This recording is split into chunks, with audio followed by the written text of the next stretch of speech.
আওয়ামী লীগ এখন নিষিদ্ধ রাজনৈতিক দল, কিন্তু প্রশ্নটা খুব সোজা। দল নিষিদ্ধ হলো, কিন্তু ভোটাররা কোথায় গেলেন? বাংলাদেশে ২০২৬ সালে জাতীয় সংসদ নির্বাচন। দল হিসেবে আওয়ামী লীগ নির্বাচনের বাইরে থাকার সম্ভাবনাই শতভাগ বলে মনে করা যায়। কিন্তু এতদিন যারা নৌকায় ভোট দিয়েছেন কিংবা গোপালগঞ্জের মতো জায়গা যেখানে আওয়ামী লীগের শক্ত ঘাঁটি বলা যায়, তারাই বা কি করবেন? ঠিক এই জায়গাতেই এখন টার্গেট করেছে জামায়াত ইসলামী, বিএনপি আর জাতীয় নাগরিক পার্টি এনসিপি। কেউ বলছেন আমরা মামলা হামলা থেকে বাঁচাবো, নিরাপত্তা দেব। কেউ বলছেন আমরা প্রতিশোধের রাজনীতি একদমই করব না। আবার কেউ কেউ বলছেন আওয়ামী লীগের আলাদা ভোট ব্যাংক এখন আর নেই। আজকের আলোচনায় আমরা বোঝার চেষ্টা করব কিংবা আপনাদের সামনে আমাদের বিশ্লেষণ তুলে ধরব নৌকার ভোট ব্যাংক নিয়ে মাঠে কি ধরনের খেলা চলছে। গোপালগঞ্জ, যেখানে আওয়ামী লীগের ভোট ব্যাংক বলে পরিচিত,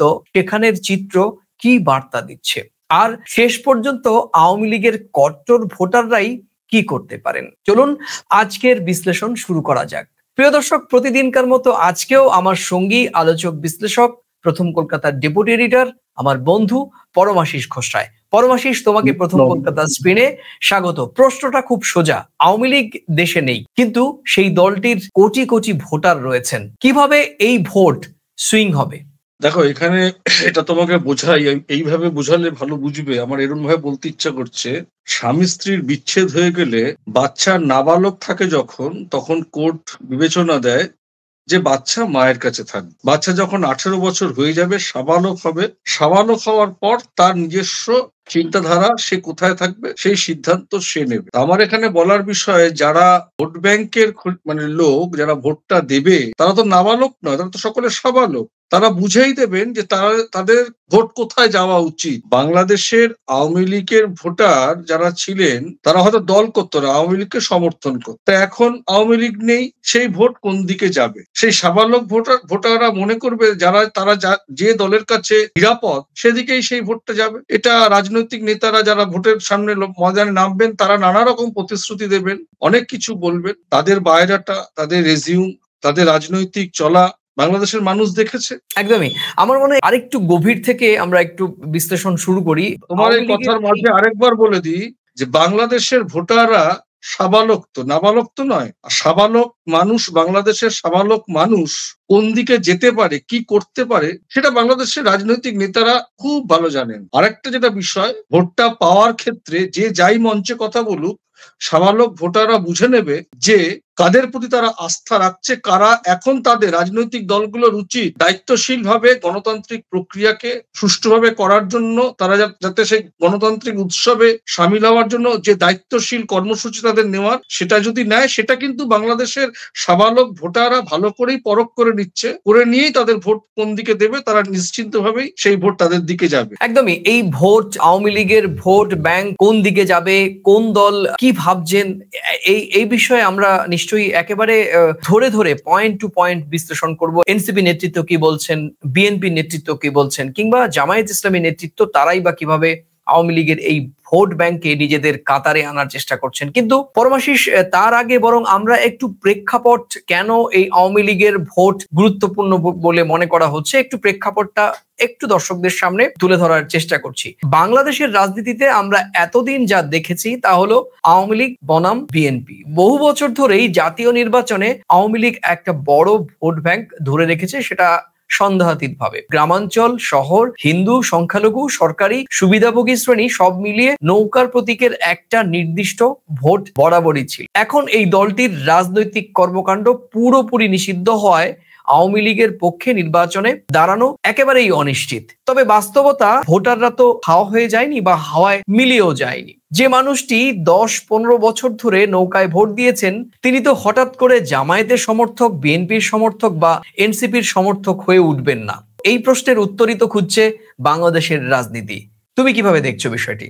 দেখো, বিষয়টা হচ্ছে বাংলাদেশের সাবালক ভোটাররা যারা আওয়ামী পন্থী ছিল বা আওয়ামী লীগকে ভোট দিয়েছিল, যারা আওয়ামী লীগ দল না করে সাধারণ ভোটার কিন্তু আওয়ামী লীগকে ভোট দিয়েছে, সেই ভোটাররা কোন দিকে যাবে? ভোটাররা তো ভোটটা কেন দেবে? একটা সুচিন্তিত, নিশ্চিত, গণতন্ত্র প্রিয় মানুষের রক্ষা সাধন করবে এরকম একটা সরকার দেশে নতুন করে গঠন হোক, সেই কথা ভেবে ভোট দেবে। এটা হচ্ছে ফার্স্ট ফর থিং, তাদের বিবেচ্য বিষয়। এইবার কোন দলকে দেবে যারা একটা সরকারকে নির্দিষ্টভাবে চালিয়ে নিয়ে যেতে পারবে। এবার কি করে বুঝবে চালিয়ে নিয়ে? বাংলাদেশে বিএনপি সরকার একসময় সরকারে ছিল, তাদের পতন হয়েছে, আওয়ামী লীগ এসছে, আওয়ামী লীগ পতন হয়েছে। বাংলাদেশের মানুষ দুটোরই উত্থান এবং পতন দেখেছে। তো সেই জায়গা থেকে নতুন কিছু একটা হয়তো ভাবনা থেকে তারা ভোট কিন্তু দিলেও দিতে পারে। দেখো, এটা পরিষ্কার যে একটি পক্ষ তৈরি হয়েছে এই দুটো রাজনৈতিক শিবির থেকে বাইরে নতুন কিছু ভাবছে তারা হয়তো, কিন্তু সেই ভাবনা কতটা ভোট বাক্সে নির্বাচনের ক্ষেত্রে কিংবা সরকার গঠনের ক্ষেত্রে প্রভাব ফেলবে সেটি এখন কোটি টাকার প্রশ্ন। সে বিষয়টি কিন্তু অন্য বিতর্ক বা অন্য প্রশ্ন। কিন্তু এটা ঘটনা এবারের বাংলাদেশের নির্বাচনে বাংলাদেশের মানুষ কিন্তু এতদিন যে ভাবনা থেকে ভোট দিয়ে এসেছেন সেই ভাবনার কিন্তু তারতম্য ঘটবেই। এটা আমার অভিজ্ঞতা বলে, সেই তারতম্য ঘটবেই। নতুন কিছু বাংলাদেশ কিন্তু দেখতে যাচ্ছে গণতান্ত্রিক প্রক্রিয়ার মধ্য দিয়ে। এটা একেবারে 100% আমার মনে হয় সঠিক হবে। এটা আমার নিজস্ব অভিমত। কিন্তু নতুন কিছু দেখতে চাইলেও পরমাশিস, নতুন কিছু দেখতে চাইলেও এই আওয়ামী লীগের স্টক ভোটারদেরকে ভাড়িয়ে কিন্তু তাদের পক্ষে আনতে হবে। নতুন কিছু একেবারে নতুন আনকোড়া একজন প্রার্থী যার রাজনৈতিক অভিজ্ঞতা নেই, তিনিও কিন্তু নির্বাচনে প্রতিদ্বন্দ্বিতা করতে পারেন এবং সেখানেও হয়তো তার পক্ষেও ভোট যেতে পারে, কিন্তু সেই ভোটটি উইনিং ফ্যাক্টর হয় কিনা সেটি কিন্তু মূল বিষয়। সেক্ষেত্রে নতুন তুমি যেটা বলছো যে নতুন কোন শক্তি বা এই দুটো রাজনৈতিক শিবিরের বাইরে নতুন কোন রাজনৈতিক শক্তিকে ভোটাররা চান কিনা ক্ষমতায় বসাতে, সেক্ষেত্রে কিন্তু আমার মনে হয় সেক্ষেত্রে ওই আওয়ামী লীগের যে নিজস্ব ভোট ব্যাংক, সেই ভোট ব্যাংকটাও কিন্তু নতুনদের দিকে ঝাঁপাতে হবে। একদম যেতে পারে, এটা নিয়ে কোনো সন্দেহ প্রকাশ করার নেই, যেতে পারে। নতুন সমীকরণে বাংলাদেশের আগামী নির্বাচনে যারাই ক্ষমতায় আসুন না কেন, একটা নতুন সমীকরণে কিন্তু কিছু হতে যাচ্ছে, এটা একেবারে অবশ্যম্ভাবী। এক্ষেত্রে গোপালগঞ্জের কথা স্পেসিফিক ভাবে বলি যে গোপালগঞ্জ তো একেবারে আওয়ামী লীগের শক্ত ঘাঁটি। সেখানে 3টি সংসদীয় আসন রয়েছে। সেই আসনগুলোতে অন্য রাজনৈতিক দলের প্রায় জামানত বাজেয়াপ্ত হওয়ার ইতিহাস রয়েছে। যদিও এই 2024-এর 5 আগস্টের পর প্রেক্ষাপটটি ভিন্ন। নিশ্চয়ই গোপালগঞ্জের মানুষ কাউকে না কাউকে তো ভোট নিশ্চয়ই দেবেন। গোপালগঞ্জের মানুষ তো আর ভোট না দিয়ে সারা গোপালগঞ্জের মানুষ বসে থাকবেন না। যত পার্সেন্টেজই ভোট হোক, সেখানে হয়তো 15 থেকে 20% বা 25% ভোট হলেও সেই নিরিখেই তো একজন প্রার্থী জয়ী হয়ে যাবেন। সেক্ষেত্রে তুমি কিভাবে দেখছো যে দেখো, ভোটটা এখানে সরকার গঠন হওয়া, মানুষ তো ভোট দেবেই। যদি ভোট নাও দেয় কিছু মানুষ, তাহলে কি এক পক্ষ তখন জিতে যাবে এবং সরকার গঠনের লক্ষ্যে বাংলাদেশের মানুষ শান্তি অশান্তির থেকে নিজেদের সরিয়ে রেখে শান্তিপূর্ণ বাংলাদেশ দেখার জন্য, একটা সরকার গঠনের জন্য বাংলাদেশের মানুষ কিন্তু এই মুহূর্তে মুখিয়ে রয়েছে নির্বাচনের দিকে। ভোট তারা দেবেই। যদি আওয়ামী লীগরা ভোট দিতে যায়, আওয়ামী লীগ নেই বলে, তখন তারা নোটায় ভোট দেবে হয়তো, তারা তলায়। কিন্তু আওয়ামী লীগের গোপালগঞ্জের বিষয়টি মনে হয় একটু ভিন্ন, কারণ আমরা বিবিসি বাংলার একটি খবরে দেখেছি যে সেখানকার যে বিষয় সেটি যদি আমরা একটু বলি, তাহলে গোপালগঞ্জকে বলা হয় আওয়ামী লীগের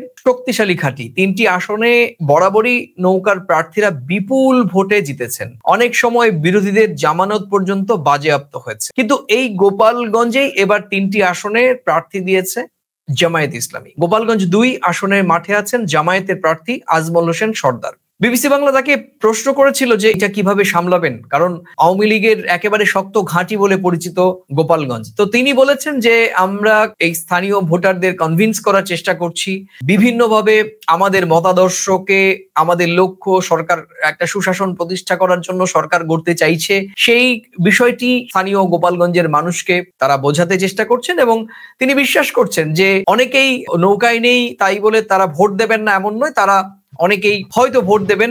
এক্ষেত্রে শুধু তাই নয়, বিবিসি আভাস দিয়েছে যে স্থানীয় গোপালগঞ্জের আওয়ামী সমর্থকদের যাদের বিরুদ্ধে মামলা নেই বা যাদের বিরুদ্ধে গুরুতর কোনো অভিযোগ নেই, তাদের নিরাপত্তা দেবার দায়িত্ব প্রতিশ্রুতি দিচ্ছেন এবং তার মধ্য দিয়ে ভোটের প্রতিশ্রুতি আদায়ের চেষ্টা করছেন। এটি কিন্তু বিবিসি বাংলা থেকে আমরা এই তথ্যটা সংকলন করেছি। তুমি কিভাবে দেখছো বিষয়টি? দেখো, বিষয়টা হচ্ছে যে গেছে তো গেছে, একদম এইভাবে বলতে হয়। ধরো গোপালগঞ্জে 100 পরিবারই 100% লোকই আওয়ামীপন্থী, কিন্তু তারা যখন দেখবে যে আওয়ামী লীগের কোনো নেতা মন্ত্রী এখানে নেই, ভোটে অংশ নিতে পারছে না, কিন্তু তাদের নিজস্ব নিরাপত্তার কথা ভেবে, নিজস্ব নিরাপত্তা, তাদের দৈনন্দিন জীবন, গোপালগঞ্জের শান্তিপূর্ণ সহাবস্থান, তখন তারা কাউকে একটা স্বাভাবিকভাবে যাদের প্রতি তাদের আস্থা মনে হবে, এবং কেউ যদি কোনো কমিটমেন্ট করে সেই কমিটমেন্টের পক্ষেই ভোট দেবে। তার কারণ সে তো এত বোকা নয় নে আমি ভোটে জিতে গিয়ে আমি তাদের উপরে আবার চড়াও হব।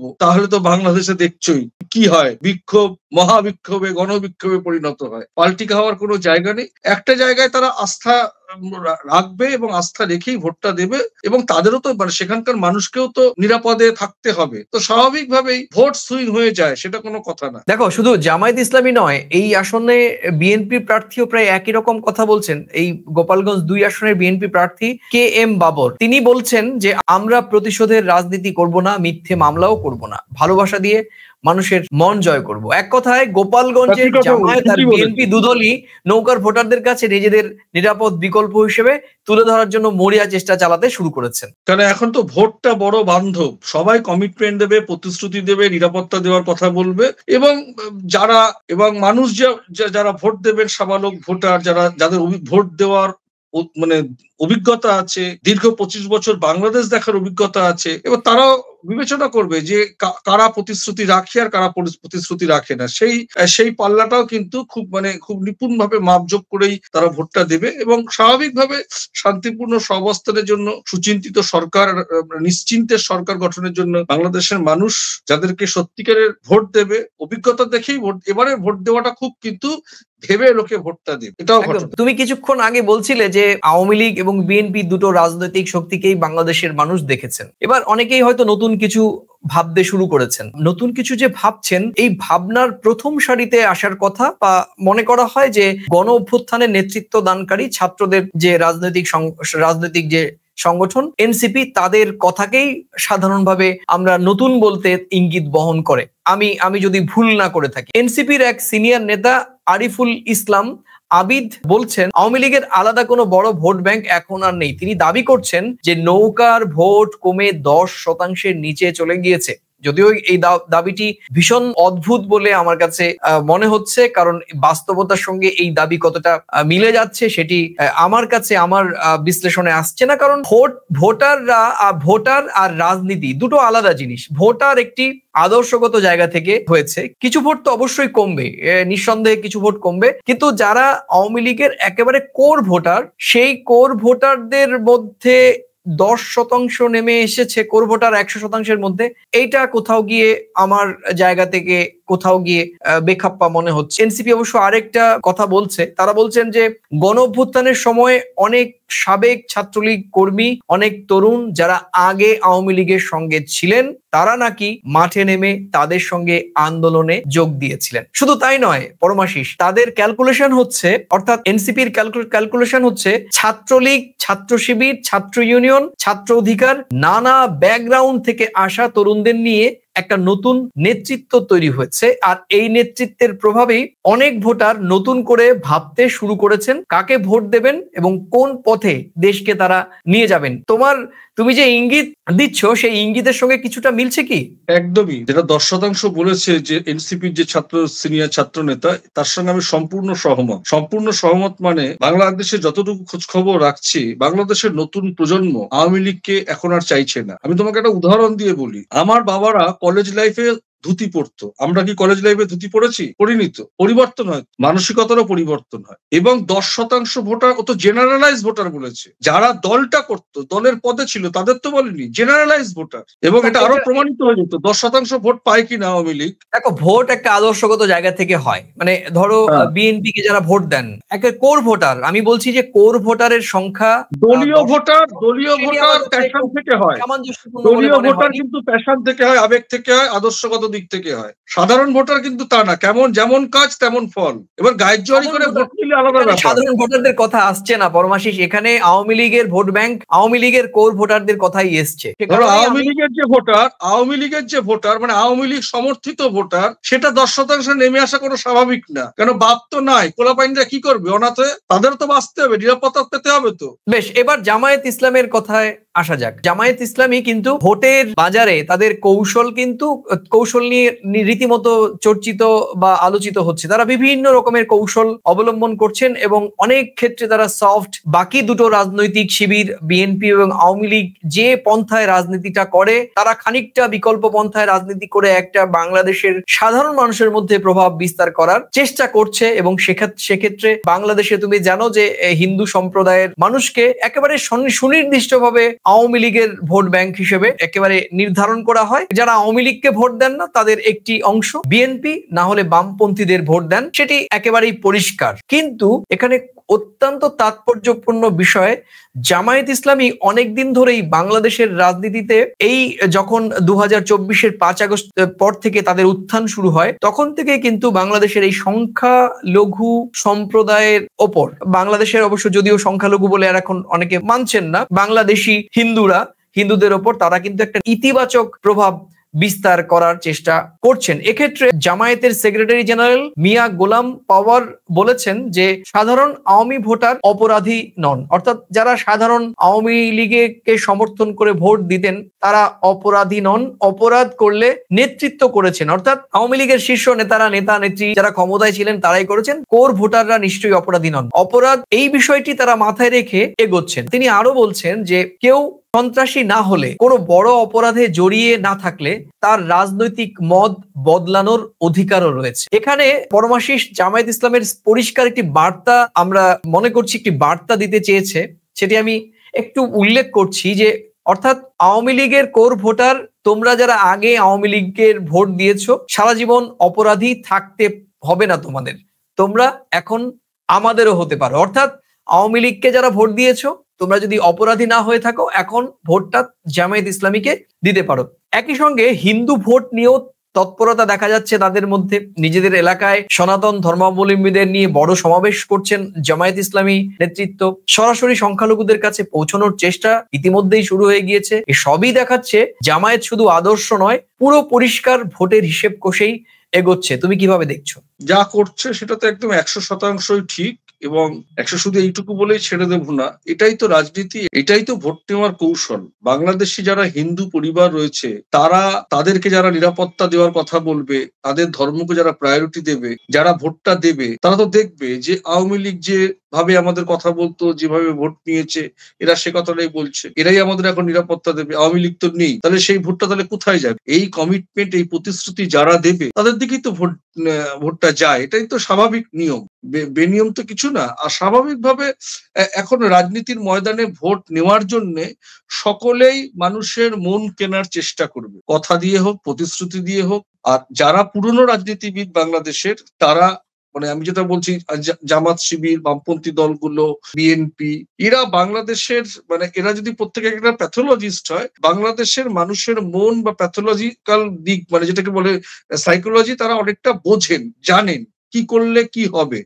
সেই জায়গা থেকে নতুন ছাত্র দল হয়তো একটুখানি অভিজ্ঞতা কম, কিন্তু বাংলাদেশে এই মুহূর্তে নতুন চিন্তা ভাবনার যে উদ্ভাবনী শক্তির যে আন্দোলন, যে গণবিক্ষোভ, বাংলাদেশে এত বড় বিক্ষোভ তো 71-এর পরে আর হয়নি, এটা তো অস্বীকার করার কোনো জায়গা নেই। তো এই বিষয়টাও, এই আবেগটাও, এই লড়াইটাও কিন্তু মানুষ একবারে যে ভুলে যাবে তা কিন্তু নয়। আমি বোঝাতে পারছি, বাংলাদেশের পুরনো রাজনৈতিক দলের কার্যকারিতা বাংলাদেশের মানুষ দেখেছে, কিন্তু 71 যারা দেখেছেন তারা এখন বেঁচে আছেন কিনা জানি না, কিন্তু 71-এর ঘটনা শুনেছেন, কিন্তু যেটা দেখে এসেছেন এতদিন ধরে সেইটা স্তীমিত হয়ে গেছে, তাকে বিসর্জন দিয়েছে একটা নতুন ছাত্র সমাজ। শুধু তো এনসিপির কয়েকটা ছাত্র নেতৃত্ব করেনি, সব জায়গা থেকে উঠে এসেছে। তো এই জোয়ার, এই আবেগ, এই আন্দোলন, এই স্পিরিট বাংলাদেশের মানুষ কিন্তু এবারের নির্বাচনে ফট করে ভুলে যাওয়ার কিন্তু নয়। একদমই তাই। আমরা এনসিপির কথা শুনেছি, আমরা জামায়াত ইসলামের কথা শুনেছি, এবং এখন বলবো বিএনপি কি ভাবছে এই আওয়ামী লীগের কোর ভোটারদের নিয়ে। বিএনপির ভাষা অবশ্য অন্যরকম। তারা বলছে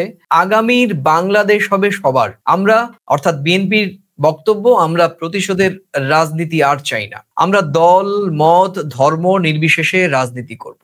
ওই যে গোপালগঞ্জের যে বিএনপি যিনি বক্তব্য দিচ্ছিলেন, তিনি বলছিলেন যে মিথ্যা মামলা করব না, ভালোবাসা দিয়ে মানুষকে মন জয় করব, এটা আসলে একটা সরাসরি বার্তা। দেখো, এই বিষয়ে বিবিসি বাংলাকে বিএনপির শীর্ষ নেতা আমির খসরু মাহমুদ চৌধুরী বলছেন যে আমরা কোনো নির্দিষ্ট ধর্ম বা গোষ্ঠীর জন্য রাজনীতি করি না, আমাদের বাংলাদেশী জাতীয়তাবাদ সবার জন্য। এই ভাষাটি কিন্তু রাজনৈতিকভাবে খুবই গুরুত্বপূর্ণ পরমাশিস, কারণ এতে এক ঢিলে বিএনপি দুই পাখি মারার কৌশল নিচ্ছে। এক, আওয়ামী লীগের সাধারণ ভোটারদের কাছে নিরাপত্তার বার্তা যেমন তারা দিচ্ছেন, অন্যদিকে সংখ্যালঘু ভোটারদের কাছেও বিএনপি যে তাদের জন্য নিরাপদ বিকল্প, এই ধারণাটাও তারা স্বচ্ছভাবে সামনে আনবার চেষ্টা করছে। তুমি কিভাবে দেখছো?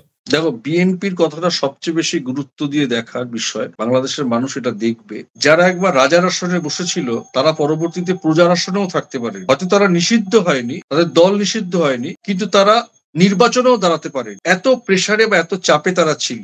তারা ভালো এবং মন্দ দুটোই দেখেছে, ক্ষমতায় থাকাও দেখেছে, ক্ষমতায় না থেকেও নির্বাসনে থাকার মতনই থেকেছে। ব্যথা সবচেয়ে বেশি ওরা কিন্তু পেয়েছে। এখন ওরা কেন গোটা বাংলাদেশের মানুষের জাতীয়তাবাদের বোধের কথা কেন বলছে? কেন ওরা জানে যে ওরা আমরা কি করেছি, কি করলে কি হয়। সবচেয়ে বিএনপি কিন্তু এটা ভুগেছে। সেই জন্য নতুন বাংলাদেশ গড়তে গেলে, স্থায়ীভাবে থাকতে গেলে কি করা উচিত আর কি করা উচিত না, কোনটা করা উচিত, এই সাজেশন, এই প্রতিশ্রুতি, এই কর্মসূচির চিন্তা ভাবনা, যেটা সংস্কারমুখীর কথা বলা হচ্ছে, তাদের দলীয় মানসিক সংস্কারমুখী চিন্তা ভাবনা কিন্তু তারা করছেন, এই বলে তারা যাচ্ছেন। কেননা তারাই যারা আজকে যাচ্ছেন মানুষের কাছে ভোটের জন্য কথা বলতে বা চাইতে, তাদেরকে তো মানুষ, বাংলাদেশের মানুষ একসময় তাদের দুটো রূপই দেখেছে। ক্ষমতায় না থাকতে পেরে নির্বাচনে থাকার মতন থাকতে পেরেছে, নির্বাচনে দাঁড়াতে পারে। কিন্তু সেই মানুষটা যখন নতুন করে যাচ্ছে, সেদের সাথে জানে আমাকে মানুষ প্রশ্ন করতে পারে, সেই জন্য তারাই প্রথমেই এই ব্যাক কভারটা দিয়ে দিচ্ছে যে আমরা নতুন বাংলাদেশ, অন্যভাবে, আমাদের কাছে কেউ পর না, কেউ আপন না, সবাই আমাদের কাছে সমান। একদমই তাই। প্রিয় দর্শক, আপনারা দেখছেন প্রথম কলকাতা। প্রথম কলকাতায় প্রতিদিনকার মতো আমি সুব্রত এবং আমার সঙ্গে আমাদের আলোচক বিশ্লেষক পরমাশিস কোষরায়। প্রতিদিনকার মতো একই অনুরোধ আপনাদের কাছে আজকেও রাখবো যে এই ভিডিওর কোন অংশের সঙ্গে বা গোটা ভিডিওতে আপনারা সহমত কিংবা ভিন্ন মত কিনা সেটা মন্তব্যের কলামে লিখে জানাবেন। অবশ্যই এই চ্যানেলে নতুন এলে পুরনো 10 থেকে গত বছরের ভিডিও দেখে যদি ভালো লাগে তবে অবশ্যই চ্যানেলটি সাবস্ক্রাইব করবেন, আর এই ভিডিওটি ভালো লাগলে অবশ্যই নিজেদের মাঝে শেয়ার করবেন। পরিশেষে শুধু বলবো, পরমাশিস তোমাকে অনেক অনেক ধন্যবাদ, তুমি আমাদের সঙ্গে এত সময় জুড়ে রয়েছো। শেষ করব, কিন্তু তার আগে কিছু বিশ্লেষণ আমার দিক থেকেও থাকবে। দেখুন, নিঃসন্দেহে আওয়ামী লীগের কোর ভোটার বাংলাদেশে অত্যন্ত সক্রিয় এবং তারা কিন্তু বিলক্ষণ তাদের আদর্শগত জায়গা থেকে ভোট দেবেন বলেই আমার ব্যক্তিগত বিশ্লেষণ। এনসিপির যে নেতা 10% নেমে এসেছেন তার সঙ্গে আমি দ্বিমত পোষণ করছি। তবে এটাও ঠিক যে আশঙ্কাজনক ভাবেই কোর ভোটারদের সংখ্যা কমে গিয়েছে। কিন্তু এই যারা ভোট কমে গিয়েছে তারা কি করবেন? তারা কি ভোট দেবেন নাকি ভোট দানে বিরত থাকবেন? এটাই কিন্তু এখন কোটি টাকার প্রশ্ন। অনেকে আবার বলছেন যে তারা কি দলের সিদ্ধান্তের দিকে তাকিয়ে থাকবেন কি? সরাসরি বাংলাদেশের ক্ষমতাচ্যুত প্রধানমন্ত্রী তার দলের পক্ষ থেকে বলেছেন যে এই নির্বাচনে আওয়ামী লীগ অংশগ্রহণ করতে না পারলে আওয়ামী লীগের কোটি কোটি ভোটার এই ভোট বয়কট করবেন। এই মুহূর্তে আওয়ামী লীগের ভোটাররা কি ভাববেন যে আমরা নিজেরা নিরাপত্তা, আমাদের মামলার ঝামেলা থেকে নিষ্কৃতি, আমাদের ব্যবসা বাণিজ্য কিংবা আমাদের পরিবারের ভবিষ্যৎ এখন কে দেখবেন? এখন তো নিশ্চয়ই আওয়ামী লীগ নেই। তাহলে তাদের ভবিষ্যৎ, তাদের জীবন, তাদের সুরক্ষা কোন রাজনৈতিক শিবির দেবে? সেক্ষেত্রে আওয়ামী লীগের এই কোর ভোটাররা কি মামলার হাত থেকে বাঁচানোর প্রতিশ্রুতি শুনে জামায়াতের দিকে ঝুঁকবেন, নাকি প্রতিশোধ করব না এই আশ্বাসের বাণী শুনে বিএনপিকে ভোট দেবেন, নাকি এনসিপির বলা নতুন বাংলাদেশ করব সেই স্লোগানে প্রভাবিত হবেন? প্রিয় দর্শক, আজকের আলোচনায় আমরা যা বিশ্লেষণে আনার চেষ্টা করলাম সেটি হচ্ছে গোপালগঞ্জ এখন পুরো বাংলাদেশের পরীক্ষাগার।